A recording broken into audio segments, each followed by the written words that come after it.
The B.rad podcast is brought to you by MoFo, male optimization formula with organs to boost testosterone. B.rad's macadamia masterpiece, mind-blowing nut butter blend, now offered on Amazon. Chili Technology, temperature-controlled mattress systems for a good night's sleep. InsideTracker.com, offering blood, DNA, and fitness tracking data all in one place. And Organifi, whole food organic superfood supplements and drink blends. And please visit the shopping page at bradkearns.com for my personal selection of favorite products for health, fitness, and peak performance with great discounts for listeners. Here we go with the show. 97% of our behavior is because of our current habits. So desire, hope, prayer, wishing, imagination, in most cases for adults who are conditioned, does not change behavior long term. Do I not think I'm worthy enough? Oh wow, maybe I should work on upgrading, expanding my self-image and self-worth so the rejection doesn't affect me. Some mornings I would actually be laying on my gym floor in my home on a mat, and he would literally be moving my arm because I was too tired to move it myself or move my leg. But I paid him not to train me. I paid him to show up just so that we would do something. John Assaraf is back, everybody. And of course, he brings his A game all the way, full speed ahead. You are going to love this guy. I hope you listened to our previous show, but he is one of the leading brain training experts, peak performance mindset experts in the world, multi-time best-selling author. He's got his wonderful operation called My Neuro Gym. And today we're going to specifically talk about this annual event that he holds called the Brain-A-Thon. And the 2021 version theme is Change Your Brain, Change Your Income. So the theme of income, but pointing this massive, wonderful weapon that we have, our brains, in any direction that we choose. And so at the start of the show, actually, he talks about his concept of achieving permanent weight loss as opposed to temporary weight loss, which is what most people are out there pursuing, achieving, and then gaining all the weight back. And he was over and done with that. And he brings in a lot of the mindset and psychology aspects that extend beyond your food choices, your exercise habits. So that was a nice little tee up to the discussion. And then he talks about the general overall process of becoming a new person, making new habits, pursuing your goals, realizing your dreams, and getting the work done. It's entailing first changing your thinking, then managing your emotions around that thinking, then changing your behaviors, and then creating a winning environment. And that's a nice 1, 2, 3, 4 step there. And this guy is full of that stuff, these memorable takeaway insights, very hard-hitting, very powerful stuff. Hopefully you can cultivate an open mind and see how many times we might get in our own way when we're trying to achieve goals and behavior change. John Assaraf will help you unlock the power of your amazing brain. And one of the things I love about John is his perspective, his backstory. He's not just a slick expert trying to have you become like him. He is a guy who's risen and fallen in dramatic and extraordinary ways. We talked about this more in the first show, but he was overweight, unhealthy. He had to pull himself together. He's also made a fortune in his life. So he talks about the difference between going out there and earning money and then also learning the disparate skill of how to save and invest it. So he's been through all kinds of amazing life experience, put together this fantastic technology. I've had the privilege of taking a couple of his courses. They're very rich, very memorable, and they'll help you a lot. So here's a little tidbit about Brain-A-Thon, and guess how much it costs to participate? It's free. That's right. He does this every year for free. Very valuable content. It's a all-day seminar that you can participate in for free and get exposed to all the other offerings from John Assaraf and My Neuro Gym. Here we go. Back with John Assaraf. I'm so glad to have you back on the show. Our first recording was so inspiring. I just told you off the microphone that you're in my head every single day. Love it. I've had a chance to go peruse your courses and watch the incredible content and the high level of quality. So we're going to talk about your Brain-A-Thon, but I want to tell the listeners, if you're kind of on the fence, one of those people that, $99 or $200, listen to this guy and he will deliver, because the content is extraordinarily well done and super deep and rich and memorable. So that's my intro to the one and only John Assaraf. How's it going today? Thanks, Brad. Great to connect with you again. So we have a big event coming up called the Brain-A-Thon, and I'd love to hear more about that. Sure. So I decided about 8 years ago to bring some of my other neuroscience-based friends, the behavioral neuroscientist, the neuropsychologist, to do a free training for people who want to learn how to use their noggin better. And it became such a success. We did a free one-day event that we aired via technology like this. And we had about 20,000 people show up. And so then we did it the next year. We had about 50,000 people show up. And then we did it the next year, and about 75,000 people showed up. And then we got it up to about 150,000 people signed up to watch me and some other brain experts talk about, how to gain more focus, how to let go of limiting beliefs or fears or challenges that they're having that's preventing them from achieving their goals and dreams. So this year, again, I've brought a whole new team of amazing, brilliant individuals who are on the cutting edge of performance as it relates to how do we achieve more in our lives, right? And so we're doing our event, and it's the 9th annual Brain-A-Thon. And this year, the theme is change your brain, change your income. And so we know that we can, refire to rewire our brain around how much money we can earn, how much wealth we can accumulate. And obviously that translates into the lifestyle and the impact that we have. So we're doing another event. And it's free. It's free. Just sign up. Sign up. You can Google Brain-A-Thon. It comes right up. But we're also going to go to, is it My Neuro Gym, to see the other courses available as well? There's the Brain-A-Thon is specifically around changing your brain to change your income. And on the Brain-A-Thon, we'll show people our Winning the Game of Money brain training and coaching programs. They want to go deeper. We also have other programs for overcoming fear or procrastination or weight loss and permanent weight loss, I like to call it, and how to achieve goals and how to stop procrastinating. And so, but the particular one that we've got an incredible lineup again this year. Lisa Nichols, Jack Canfield, Marissa Peer, Dr. John DeMartini, Dr. Lisa Barrett Feldman, and I will be sharing some of the best stuff we've learned over the last 12 months. So it's very, very up to the moment stuff. You said permanent weight loss. What's that? I've never heard of that concept before. Well, if you think about 97% of people who go on a diet to lose weight gain it back, and a huge portion of them gain more back. So the question is, how is it possible that in 2021-22 timeframe, right? How is it possible that we haven't figured out how to release weight, which is what I prefer to call it, because weight, as you and I know, is just calories, it's energy. How is it possible that everything that we know about yo-yo dieting and self-image and triggers and addictions, how is it possible that nobody's teaching permanent weight loss where you can release the fat that you don't want on your body and then sustain it and keep it off, right? You're in your 57 or so, Yeah, we're in the upper age groups, you and I. Yeah. And we're hoping to teach our grandchildren to ski, right? That's your big goal. I love it. So, I'm 60 and I'm in better shape at 60 than I was at 30. Now, why?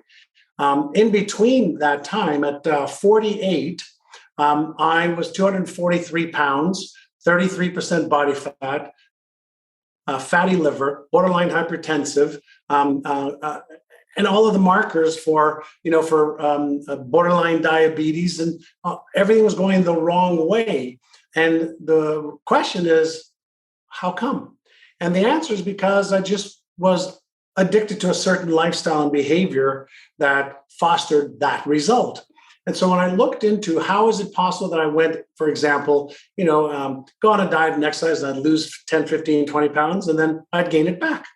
Like, what's going on here? I put in the work, got the result, then I gained it back. So I started to research what is it around weight loss, being healthy, that causes most people to lose weight and then gain it back.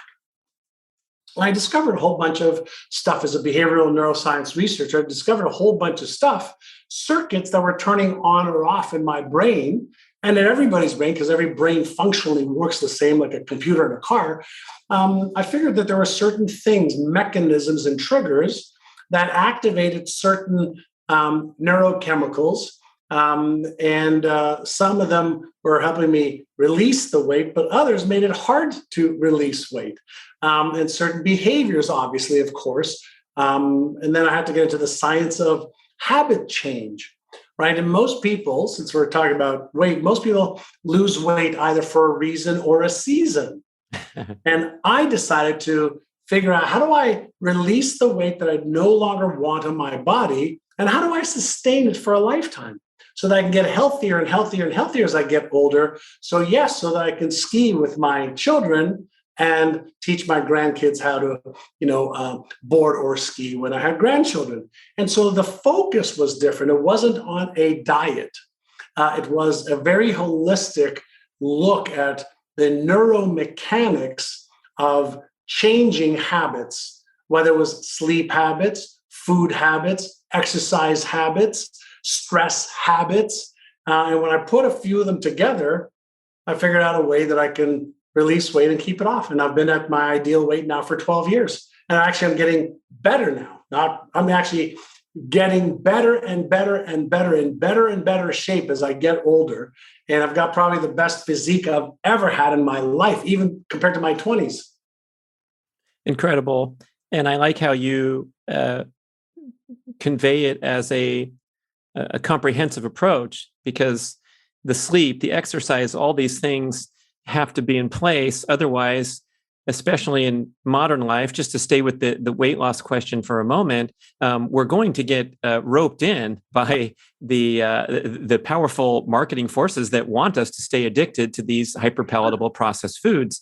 And it's a slippery slope downhill when these things are lingering around. Our social psychologist, Lindsay Taylor, that works with the Primal Company, she says, look, if there's a plate of cookies out on display on your kitchen table all day long, that's going to be very difficult to withstand, just as if there's a kettlebell within view in your office environment all day long, you might have a better chance of swinging it a few times because it's right there in your visual field. So I imagine it's a matter of creating the right environment. You talked about your exercise habit where you hired a guy to show up at whatever time every single morning, just knowing that he's coming. All of a sudden, you're going to succeed.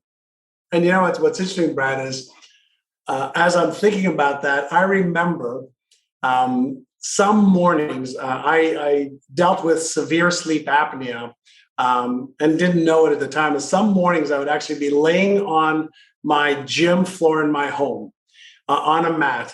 And he would literally be moving my arm because I was too tired to move it myself or move my leg. But I paid him not to train me. I paid him to show up just so that we would do something. And the reason was I discovered that initially, when we're looking at the science of change, when we're developing a habit, the consistency is more important than the intensity or complexity or duration.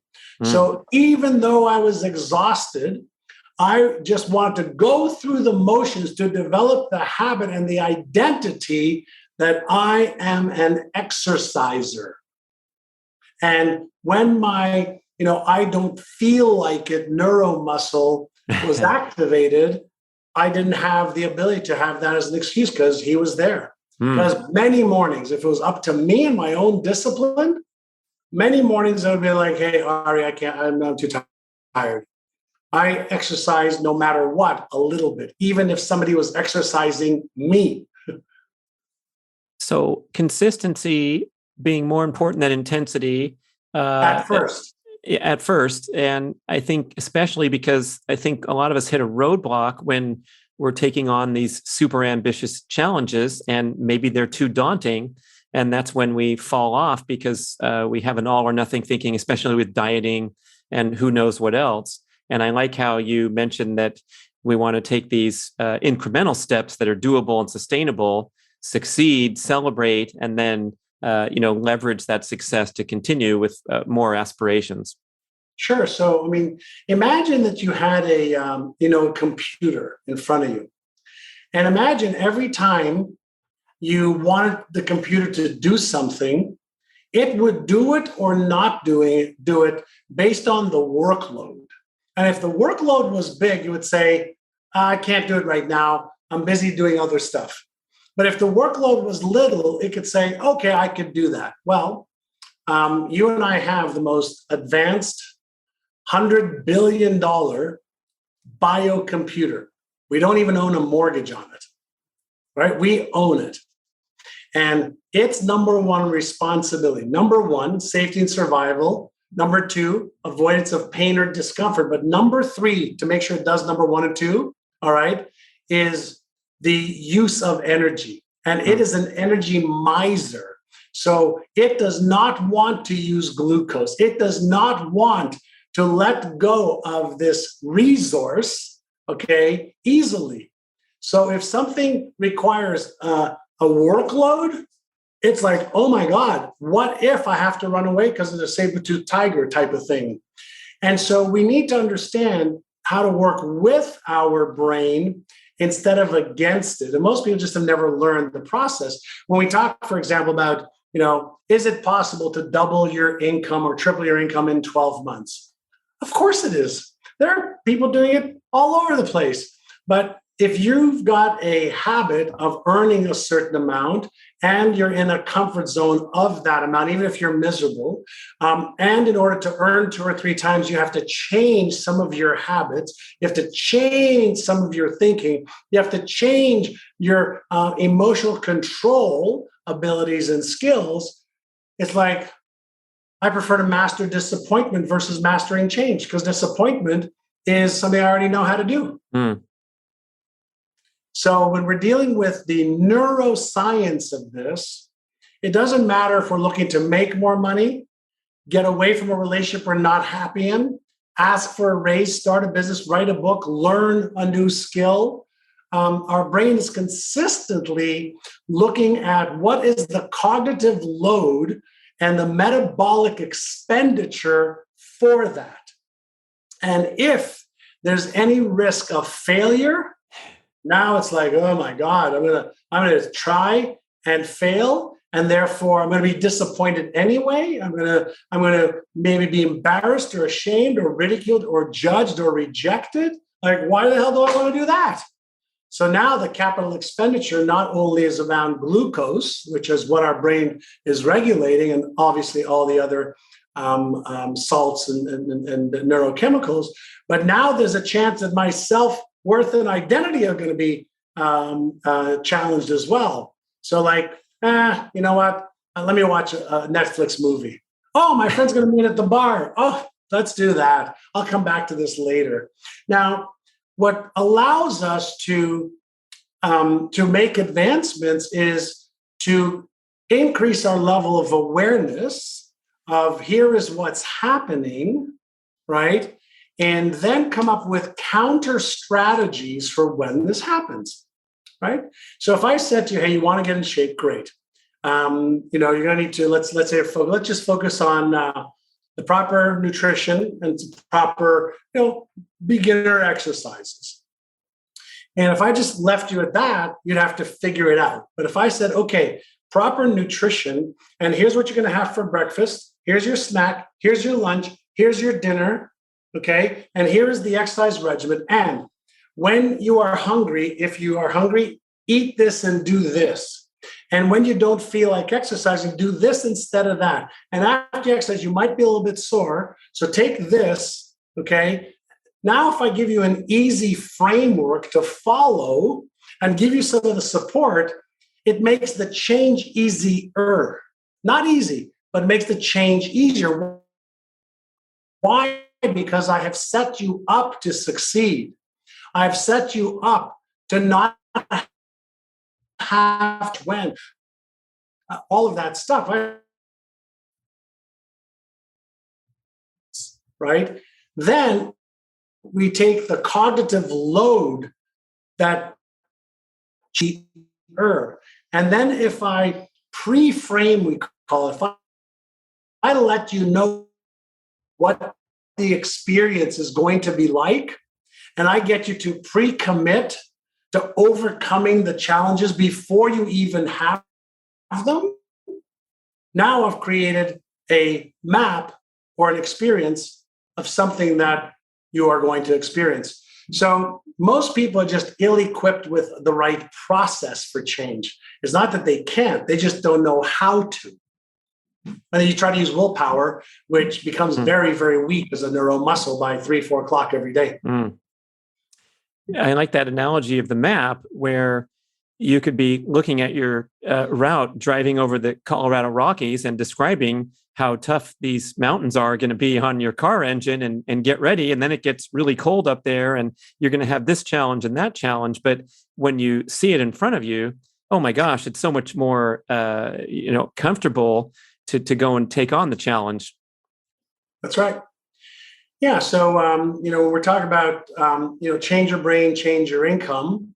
First, we have to change how we think, right? And what we focus on.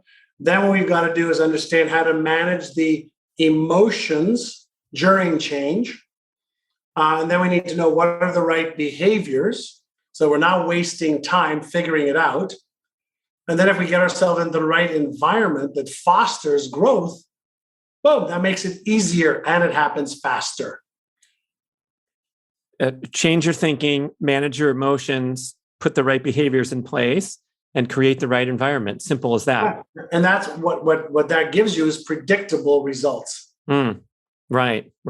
And then if we stop by and see the environment is still lousy, we still have predictable results. It ain't going to happen here, man. Your desk is a mess. You don't even have an internet connection, whatever.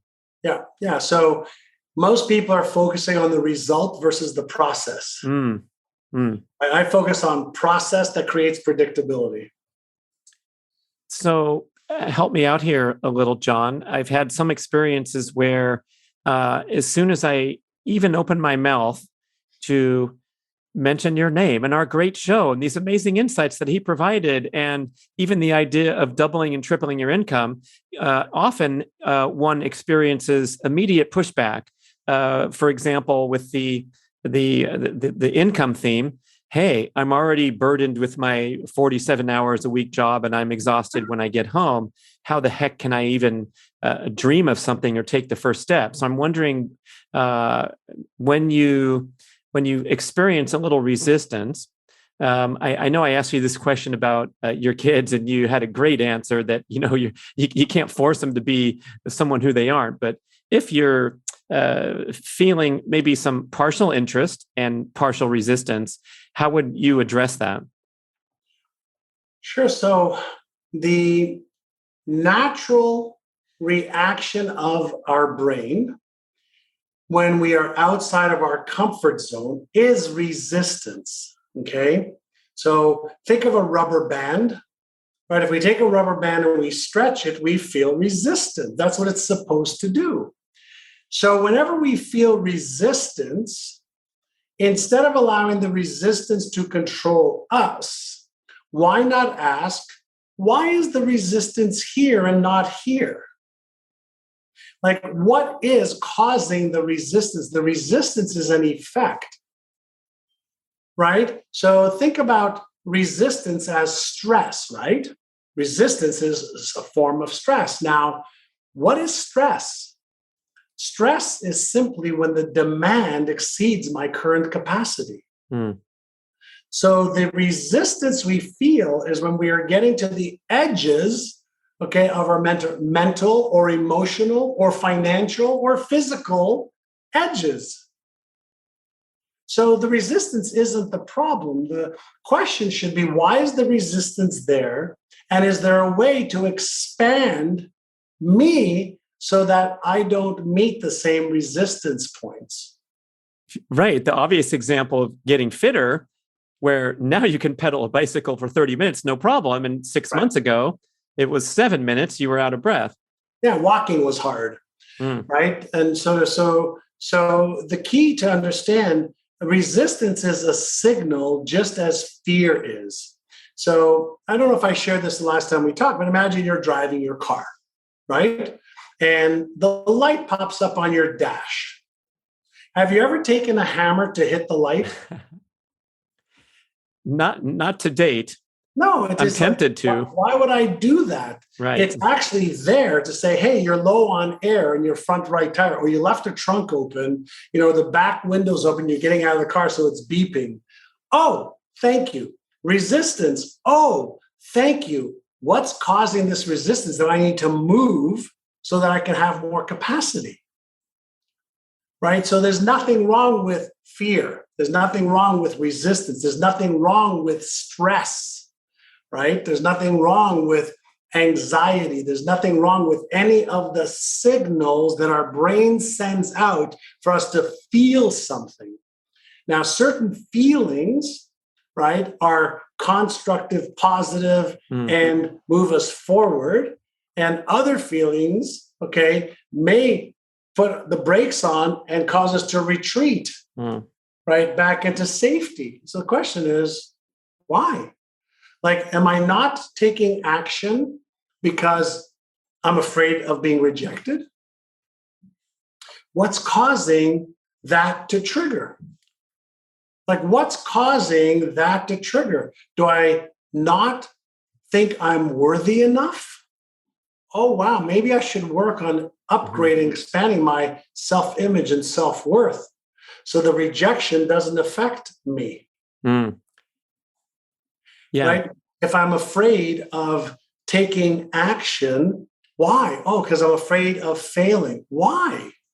Well, because if I fail and I lose money, I won't be able to pay the mortgage, and it's going to put a lot of stress on my children and wife. Oh, okay. Is there any way I can protect that from happening? Right? So there's nothing wrong with the feeling. The feeling should give me a place to move forward in my understanding and in my strategy. And when I can learn how to be more aware of my thoughts, my emotions, my feelings, my sensations, my triggers, my move towards behaviors, my move away from behaviors, now I could be deliberate and responsive versus unconsciously reacting to all my old patterns.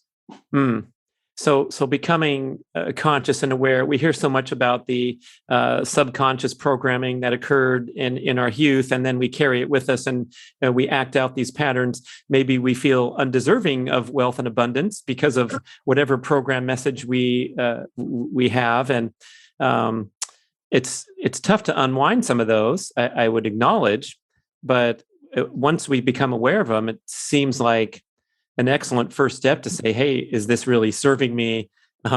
Is there a way that I can, reconcile my distaste for the inequitable distribution of wealth in modern society and still go for my goals and dreams and double my income? Yeah.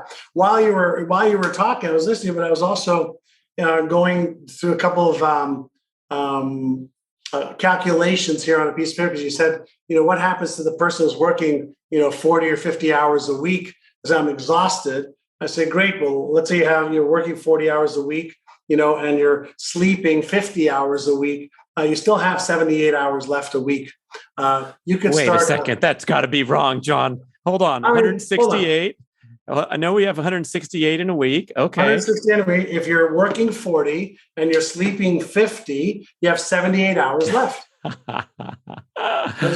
Okay. I was just doing the calculation. Ladies and gentlemen, this guy is right. We have 78 hours to fritter away. So somebody tells me I don't have time to build a side business. I don't have time to learn how to invest. I don't have time, to sell my knowledge or skill, or to write a book, or to become a coach, or whatever. And I go, you got 78 hours left. Sleep 1 hour less a day. Oh, you don't want to sleep an hour less a day? You sleep half an hour less, but that's 3.5 hours a week you could buy back, right? That's 7 hours every 2 weeks. That's 14 hours every month times 12 months. You got yourself several months to get better at something. You want to double or triple your income. There's more than enough money out there, but you're either going to give me stories and reasons and excuses why you can't, or you're going to commit and do whatever you can. So you have more than enough time. Time is not the issue. Commitment is the issue. Awareness is the issue. Ignorance is the issue. Lack of knowledge and skill is the issue. All fixable. One thing you said just kind of caught me personally. I think we should drill into it a little bit. Maybe it'll be relevant to others when you said there's more than enough money out there. And I can intellectualize that and realize that money is an exchange medium and the economy is unlimited in abundance.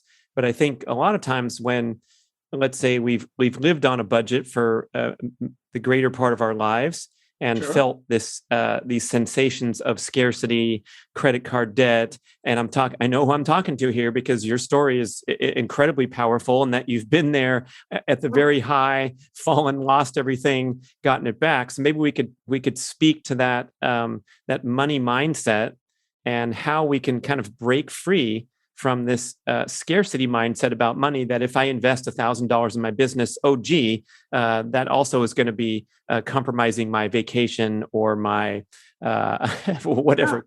Yeah. So you can, spend $1,500 on a TV, or spend $1,500 on upgrading your knowledge and skills on how to make 10,000. Right. Spend $1,500 on your trip, or don't take a trip and spend $1,500 on a course that'll help you take 10 trips. When we talk about money, right? Money. We know we all need it. We all have to eat and pay, for stuff. But if you think about, do you really want to make money? Let me give you an example. I'm going to take a couple of things that are on my desk, just random things on my desk. Let's say I need money. I've got zero money right now. I just got what I got on my desk. Pair of reading glasses, 1.75. This little acrylic thing with color I like. Remote control for my PowerPoint on my computer. A little bottle with an acorn in there, so it reminds me that the oak tree, the potential's in the acorn. I got to put it into the right soil and till the soil. And I got this little this little rocket ship that is from one of my mastermind groups called Escape Velocity. And it represents the velocity that a rocket ship needs to attain in order to leave the gravitational force of the Earth's pull. So I got these things and a pen. I don't have any money. I'm tired. I'm busy, but I need money. I need to feed myself. Do you think that if I maybe hopped on Facebook, Instagram, or walked out to the street over here, knocked on my neighbor's doors and say, hey, John Assaraf here. Listen, I have this acrylic, beautiful colored thing that I use to hold down paperweights, but also I use it as color therapy. Would you like to buy this for $1? 99 people probably say, are you out of your mind? One person would say, sure, I'll take that for $1. Oh, by the way, this is something that reminds me that everything's in the universe. An oak tree grows, because valuable of vibration, acorn, right? The vibration. And if you need a pen to sign contracts, this one's really good. I paid $3 for it, give it to you for $1. And this is really great if you have. I can go and take stuff that I have on my desk, and I can make money today if I'm willing to go and do the work. So not having money is an effect. Being in debt is an effect. Not knowing how to invest in protecting your wealth is an effect. Not knowing, how to use debt as leverage is an effect of ignorance and conditioning. So when we say there's enough money out there, there's evidence of it everywhere. Everywhere. There's people in stores, people buying stuff, people traveling, people in hotels, in $20 night hotels and in $2,000 night hotels. There's people buying Rolls Royces right now and people buying VWs while somebody's saying, I can't even afford a bicycle. So when we're talking about money, the skill of earning money is readily available to anybody to learn. It's a skill no different than chess or checkers or knitting or playing, tennis. It's a skill. And for somebody who is committed to learning the skill, they can get better. And they're going to be clumsy beginners at first. And then with practice, they can get better, as long as they're practicing the right things. But if you keep practicing the wrong things, you just get better at the wrong things. So it's not practice that makes perfect. It's perfect practice that makes perfect. Too many people are repeating patterns over and over and over again. Language patterns, emotional patterns, behavioral patterns, and I wonder why I keep seeing scarcity. But that's the pattern you're practicing. And is there scarcity? Yes, for the people who believe in scarcity. And is there abundance? Yes, for the people who believe in abundance, and for people who do things to connect with and resonate with the abundance. And you know where it all starts? Right in there, right in between your two ears. So the language patterns, what's an example of maybe wanting to change from scarcity to abundance?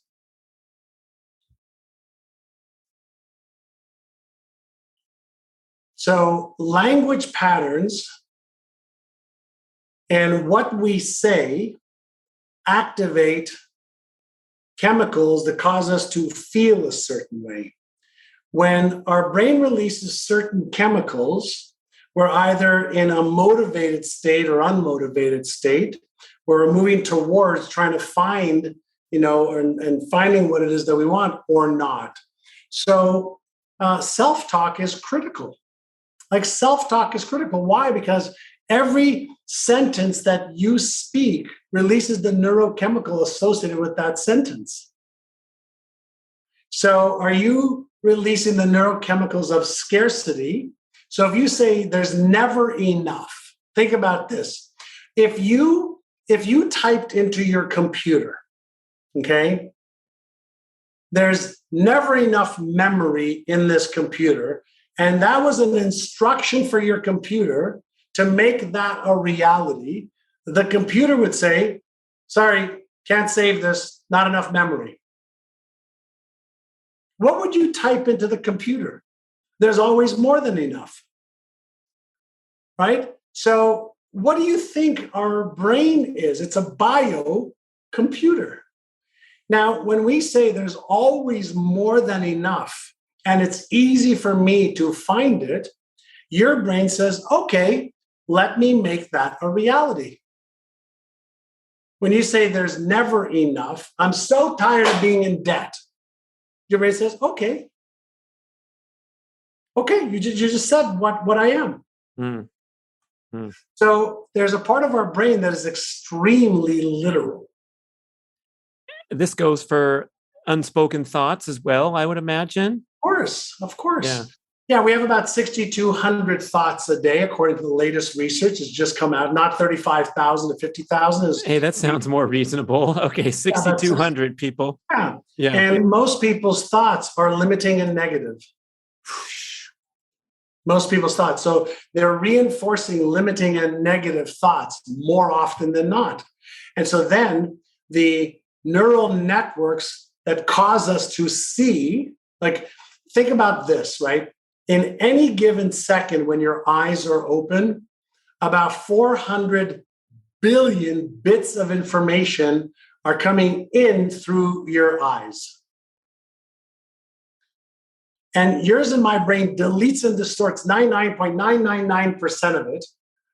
And it only allows you and I to see, for the most part, what we are conditioned to see. It's looking for a match between the map and the reality out there. And it deletes anything that doesn't match the map. So if you are consistently living in scarcity with not enough or just enough, it deletes and distorts all the abundance and shows you just enough right? We're not enough. So our brain is, as much as you think, and I used to think that we see, with our eyes, we don't. We see through our eyes, and our brain's actually projecting the patterns back onto the canvas. Dr. Andrew Huberman says the eyes are technically part of the brain. They're just sticking right. out. Right. It's exactly Incredible. right. Huberman's great. So I suppose if we are filtering and pattern matching for scarcity, fear, self-limiting beliefs, we're going to also create an environment that supports this, surround ourselves with negative people, like-minded naysayers and so forth, probably without even noticing it. Right. We're always looking for evidence. We're always looking for evidence of our truth, our beliefs. So if we started to talk in abundant ways, if we started to feel abundant, if we start to behave, right, in ways that are abundant, then guess what would happen? We would then start to all of a sudden be in resonance with more abundance. I forget the guy who went and bought the Lamborghini that he couldn't afford. Was it Nassim or somebody? And then he grew into the income level that could support that, but he wanted to drive around and be visceral with his manifestations. Hilarious, but I think on a more reasonable level, a lot of us can challenge, especially the verbal running of the mouth with the litany of complaints and second guessings and all these things that we do to keep ourselves stuck and buried. Yeah, absolutely. So, like I said, we've got a phenomenal biocomputer, our brain. It's got genius capabilities, and we have a way to use our brain's power and achieve more of our goals and dreams. And by default, or by design, we also have, that's why behind me I've got Einstein, to remind me of the imagination and the genius within Einstein. But we all also have a Frankenstein's monster, right? You can't do that. You're not good enough. You're not smart enough. What if you fail? What if you succeed? What if you're disappointed? That's like the brakes and gas of a car. We need to use both. And when we learn to use both, then we're better operators, right? When we learn how to overcome the limiting beliefs, the fears, the I'm not good enough, part of our psyche, because, the trauma that we had as children is not who we are today, but we still have those patterns. We need to release those patterns and really step into our fullest potential. And we know how to do that today. So why not learn how to focus better, how to be more aware, how to let go of destructive habits or addictions and create positive, empowering, constructive patterns that create the success that you want. For every level of success that we want, there is a thinking and a behavior that gets that success. And for every failure, consistent failure, there's a pattern there too. Right. And so, right. Hey, gee, I wonder what kind of pattern is. It was all 17 companies that fired me are totally screwed up and they don't have any idea what they're doing. Gee, what do they all have in common? Yeah. You're you've been at the scene of all the crimes. Just randomly, coincidentally. John, do you ever encounter sort of this dreamer type of character who's saying all the right things? I'm thinking of the classic job interview setting where you have someone who seems to be on that enlightened path. But then if we look at the history, when the smoke clears, there's a lot of failure, a lack of execution, heading in the wrong direction. I know you have your own story of making millions and then losing them. So how do we solve that equation to make sure that we're not, make sure we're walking our talk in a legitimate way? Sure. Listen, I'm going to come back to what I mentioned just a few minutes ago is the Einstein part of our brain is the dreamer part of our brain. It's the part of our brain that can even say, well, I'm going to do this and this and this and this and this. I'm going to do it on Friday and on Sunday and on Monday and on Tuesday. It's going to be like this. And so we can come up with all of the how to.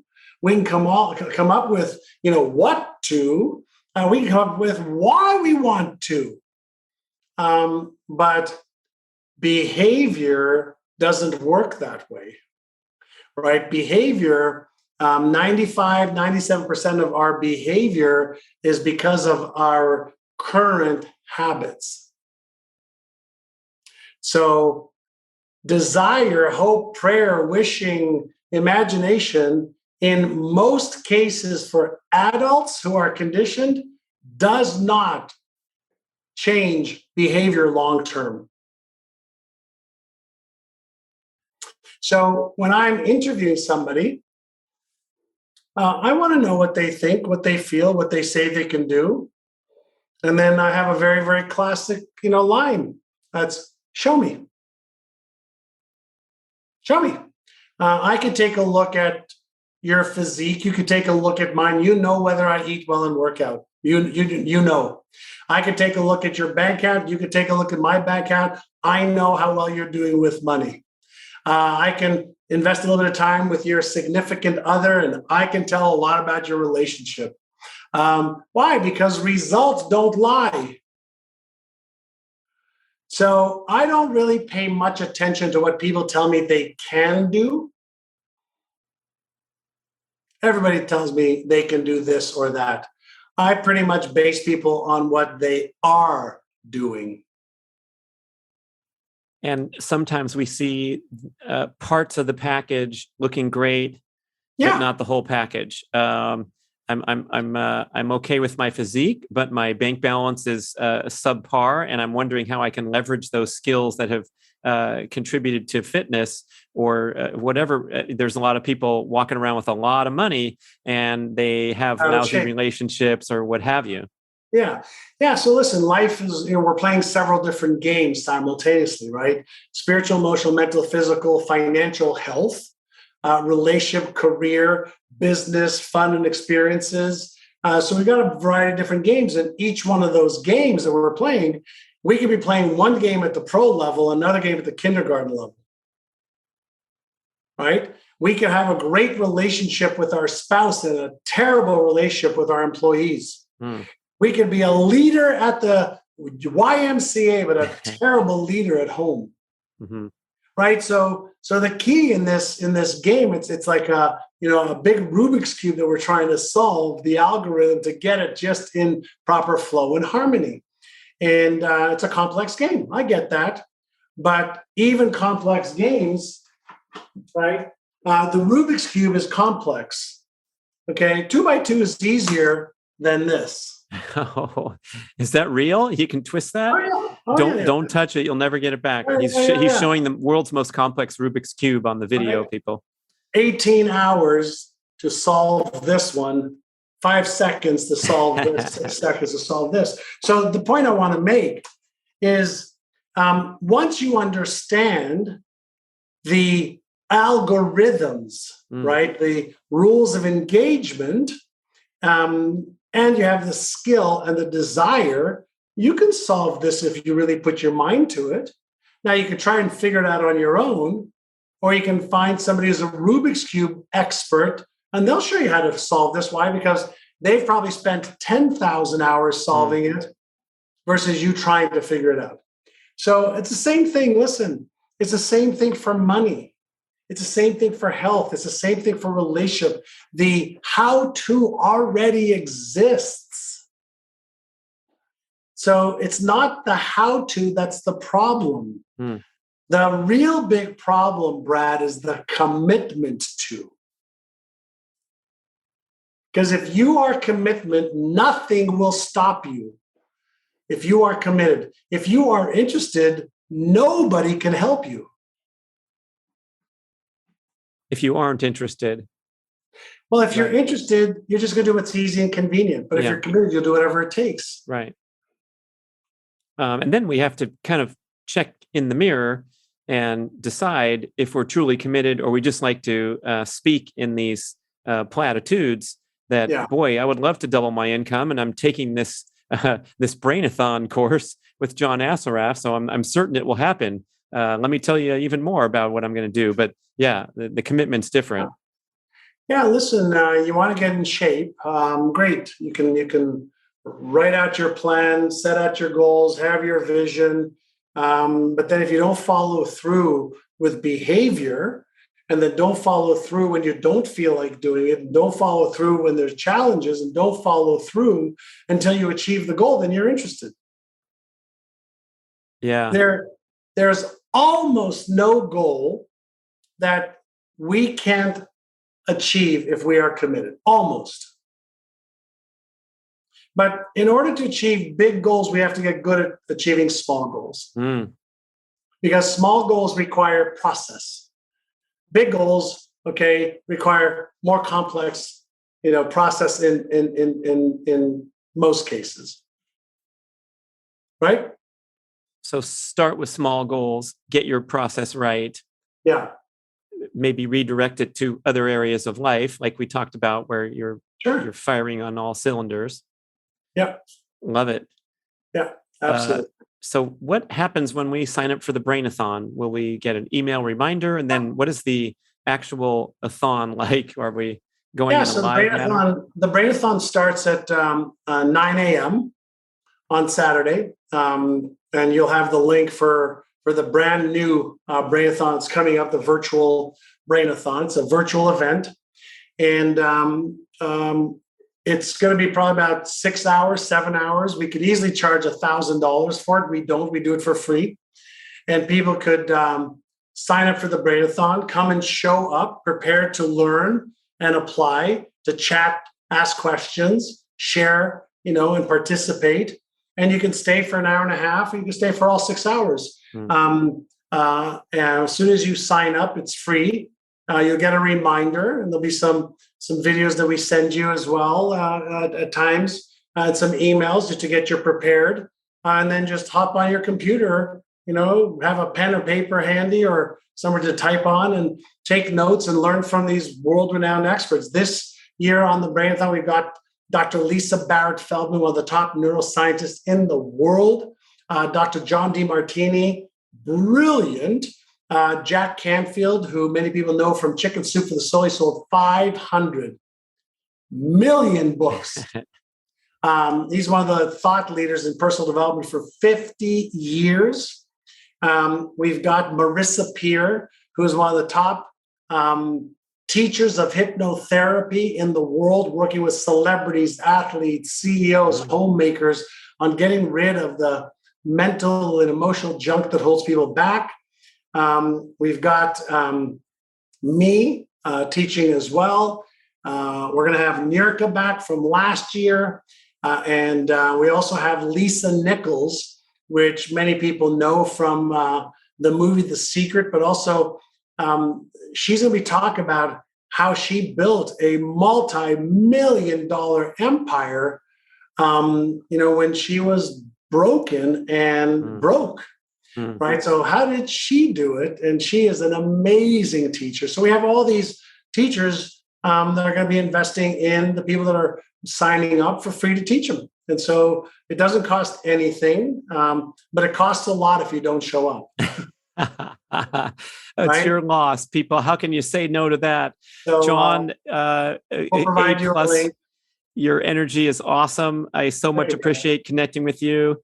Keep up the great work, and let's everybody meet at the Brain-A-Thon. We'll have 150,000 Zoom squares on our home screen. It'll look like we can draw a face of Albert Einstein with all if we all position ourselves right. I think we'll be using a different technology than Zoom for the number of people we have, but it'll be great to see you there again. And I look forward to seeing your friends and audience and helping them change their brain so they can change their income. John Assaraf, everybody, thank you for listening. Thank you for listening to the show. I love sharing the experience with you and greatly appreciate your support. Please email podcast@bradventures.com with feedback, suggestions, and questions for the Q&A shows. Subscribe to our email list at bradkearns.com for a weekly blast about the published episodes and a wonderful bi-monthly newsletter edition with informative articles and practical tips for all aspects of healthy living. You can also download several awesome free ebooks when you subscribe to the email list. And if you could go to the trouble to leave a 5 or 5-star review with Apple Podcasts or wherever else you listen to the shows, that would be super incredibly awesome. It helps raise the profile of the B.rad podcast and attract new listeners. And did you know that you can share a show with a friend or loved one by just hitting a few buttons in your player and firing off a text message? My awesome podcast player called Overcast allows you to actually record a soundbite excerpt from the episode you're listening to and fire it off with a quick text message. Thank you so much for spreading the word. And remember, be rad.